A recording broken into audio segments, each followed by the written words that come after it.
Dear viewers, আজকে আমরা জানবো হচ্ছে ফিউ ভার্সেস আ ফিউ। এই দুইটা মানে আমরা বুঝাই অল্প পরিমাণ আছে সেটা বুঝি জাস্ট। তবে সেক্ষেত্রে দেখতে হবে যে এটা সূক্ষ্ম যে পার্থক্যটা আছে সেটা। যেমন আমরা এর প্রিভিয়াস ক্লাসে পড়েছিলাম যে লিটল আর লিটল এই দুইটা কিন্তু ইউজ হয় আনকাউন্টেবল নাউনের ক্ষেত্রে, এবং পিউ অ্যাপিউ এই দুইটা ইউজ হয় হচ্ছে কাউন্টেবল নাউনের পূর্বে। তো এখন আমরা কখন পিউ ইউজ করবো আর কখন আপিউ ইউজ করবো সেটা হচ্ছে কি, এই পিউ দ্বারা বোঝাবে পাইনি অর্থাৎ নেগেটিভ সেন্স বোঝাবে। যেমন আই হ্যাভ যেমন আমি বলতে পারি I have few friends, few friends. এরপর এখানে বলতে পারি ফিউ মানে হচ্ছে অল্প আছে, যেটা পজিটিভ সেন্স বোঝাবে। যেমন I have a few sorry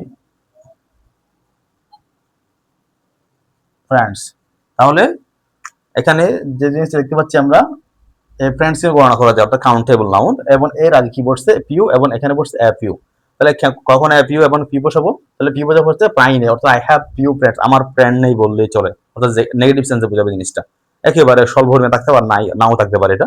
তারপরে অল্প আছে, পিউ হচ্ছে অল্প আছে, আমার কাছে কয়েকজন ফ্রেন্ড আছে এটা বলতে পারি। সেক্ষেত্রে I have a few friends, আমার অল্প ফ্রেন্ড আছে, আমার অল্প বন্ধু বান্ধব আছে, সেক্ষেত্রে আমরা বলতে পারি। আবার বলতে পারি আই হ্যাভ ফিউ স্টুডেন্টস, আমার স্টুডেন্ট নেই বললেই চলে।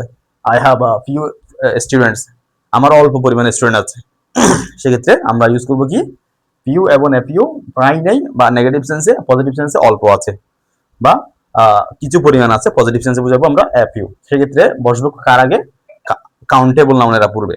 আর আনকাউন্টেবল নাউনেরা পূর্বে বসলে সেক্ষেত্রে মাছ সরি লিটল আর লিটল হবে, আর কাউন্টেবলের ক্ষেত্রে পিউ এপিউ হবে। ধন্যবাদ সবাইকে।